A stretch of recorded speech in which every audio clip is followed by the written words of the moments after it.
तो गोंडा में भी चुनाव चल रहा है, वहां के जिलाधिकारी ने क्या कुछ कहा, आइए देखते हैं।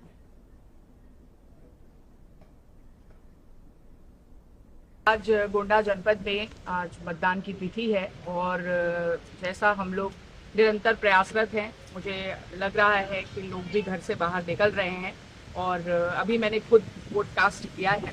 तो लोकतंत्र के इस महापर्व में अपनी भागीदारी हम लोगों ने तो इंश्योर कर ली है। मैं गोंडा के अन्य समस्त मतदाताओं से निरंतर अपील करती आई हूँ और आज के लिए विशेष अपील है कि अपने घर से बाहर निकलें और मतदान की ये जो इतनी बड़ी प्रक्रिया चल रही है, चुनाव का इतना बड़ा पर्व जो चल रहा है, उसमें अपनी भागीदारी सुनिश्चित करें।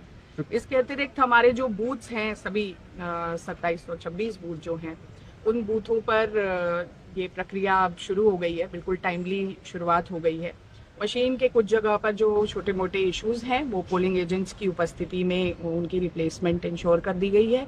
वे खिलाड़ी भी हैं और सीधे हम लोग गांव में रहते हैं, हमारा पूरा परिवार जो है गांव में रहता है और गांव का संस्कार खूब अच्छी तरीके से बच्चों को मिला है। जो तमाम आरोप आपके ऊपर लगाए गए, क्या वो उस आरोप के कारण वोट बढ़ेंगे?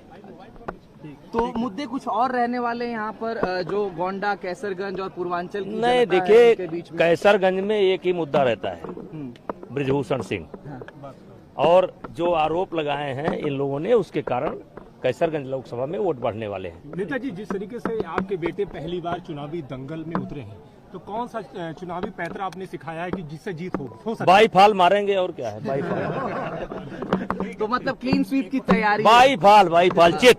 एक बार विपक्ष को आप किस तरह से देख रहे हैं? वोटिंग का निशान। हाँ, ये वोटिंग।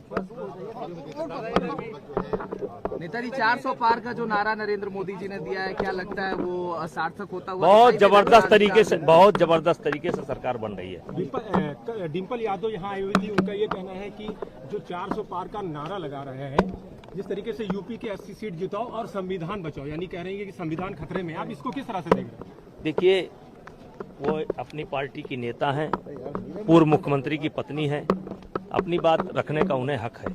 ये गोंडा से हमारे सहयोगी राजेश हमारे साथ जुड़ चुके हैं। राजेश, क्या कुछ अपडेट जानकारी मिल पा रही है? क्या कुछ मुद्दे हैं जिन पर मतदान लगातार जारी है, क्योंकि गोंडा एक हॉट सीट ऐसे में माना जाता है? कितना कड़ा मुकाबला देखने को मिल रहा है राजेश? 2 घंटे का समय बीत चुका है, मतदान की प्रक्रिया शुरू हुई है। कई जगहों पर शुरुआती दौर में ही ईवीएम मशीनें खराब थी। दौरा की बात करें या फिर मनकापुर की बात करें या फिर जिस टॉमसन कॉलेज में डीएम नेहा शर्मा वोट डालने पहुंची थी, वहां ही ईवीएम मशीन खराब थी और तत्काल उन्होंने इसको रिजॉल्व कराया अपने सामने ही। अभी थोड़ी देर पहले कर्नलगंज में भी पता ये चला है कि वहां पे भी 2 जगहों पे ईवीएम मशीन खराब थी, जिसमें से बूथ संख्या 60 जो ईवीएम मशीन है वो तो फिलहाल ठीक कर दी गई है, लेकिन 61 ईवीएम मशीन अभी भी खराब है। कैसरगंज में कल देर शाम को एक गिरफ्तारी हुई है शैलेन चौबे नाम के शख्स की, जिसने माहौल खराब करने का प्रयास किया था और वहां पर ठाकुर बनाम ब्राह्मण को लेकर के उसने एक वायरल पोस्ट डाली थी और उस वायरल पोस्ट को लेकर के काफी घमासान मचा हुआ था, जिसकी कल रात में गिरफ्तारी हो गई। रात में ही छापेमारी हुई थी, क्योंकि गोंडा से जो प्रत्याशी है यहाँ पे श्रेया वर्मा, वो चूंकि बाराबंकी के हैदरगढ़ की रहने वाली है, तो वो उनके गांव के कई लोग यहाँ पर मौजूद थे, जिसको लेकर के देर रात छापेमारी हुई और इसके बाद उन लोगों को, जो बाराबंकी के लोग यहाँ पे थे, चूंकि यहाँ के वोटर नहीं है, उनको बाराबंकी भेजा गया।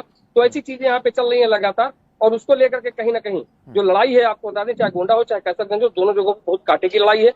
कैसरगंज में भगत राम मिश्रा बराबर की टक्कर दे रहे हैं करण भूषण सिंह को, और इसके अलावा जो गोंडा में कीर्तिवर्धन सिंह है, उनको टक्कर मिल रही है श्रेया वर्मा को।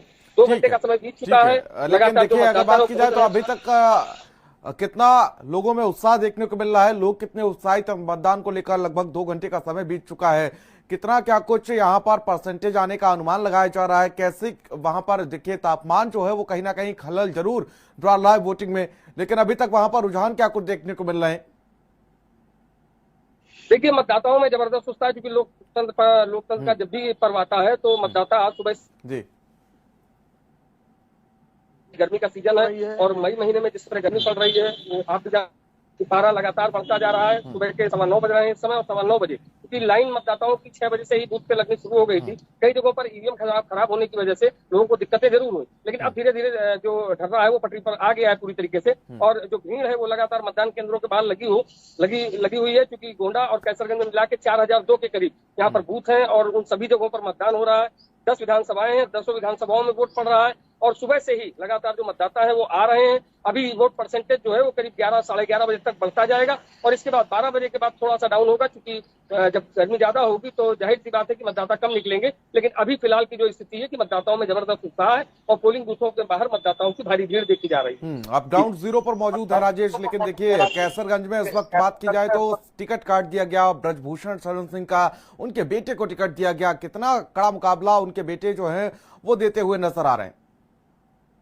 देखिए, ब्रजभूषण सिंह का जब वो उन्होंने दावा किया था कि वो 5 लाख से जीतेंगे और उन्होंने कहा था कि कैसरगंज में अगर मुद्दा कोई होगा तो केवल ब्रजभूषण शरण सिंह होंगे। तो हालांकि ये देखने को मिला और जब नामांकन का केवल 1 दिन शेष बचा था, 2 मई को उनका टिकट फाइनल किया गया, उनके बेटे का फाइनल किया गया, उनका टिकट काट दिया गया। तो उन्होंने अपने बेटे को भी यही लेकर के दावा किया कि 5 लाख से उनका बेटा भी जीतेगा। लेकिन जब चुनाव नजदीक आने लगा उसी बीच में पोस्ट वायरल हुई और ठाकुर और ब्राह्मण की लड़ाई का वो हो गया। तो उसको लेकर के जिस शख्स ने पोस्ट वायरल किया था उसको फिलहाल रात में पुलिस ने गिरफ्तार कर लिया है। और लड़ाई की अगर बात की जाए तो चाहे भगत राम मिश्रा की बात करें या फिर करण भूषण की बात करें, करण भूषण क्योंकि युवा है, उनके पास कोई एक्सपीरियंस नहीं है, पिताजी के एक्सपीरियंस से वो उनकी विरासत को लेकर के मैदान में आए हैं और पूरा का पूरा हाथ जो है वो उनके भाई जो है सदर विधायक प्रतीक भूषण सिंह और इसके अलावा ब्रजभूषण सिंह, दोनों लोग उनका मिल के साथ दे रहे हैं। उनकी जो माता जी है केतकी सिंह, वो भी 1906। तो देखिए ब्रजभूषण वोट करने के लिए पहुंचे हैं, ये सीधी तस्वीरें आपकी टीवी स्क्रीन पर आप देख सकते हैं। ब्रजभूषण जो है वो मतदान करने के लिए पहुंचे हैं, मौजूदा कैसरगंज से सांसद, लेकिन इस बार उनका टिकट काट दिया गया और उनके बेटे को टिकट दिया गया है। करण भूषण सिंह इस बार बीजेपी से प्रत्याशी हैं कैसरगंज के और देखिए मताधिकार का प्रयोग करते हुए ब्रजभूषण शरण सिंह ब्रजभूषण पहुंचे हुए थे। हम मतदान करें लोग। इंडिया गठबंधन को आप किस तरह से देख रहे हैं? देखिए, मोदी जी की सरकार बनेगी।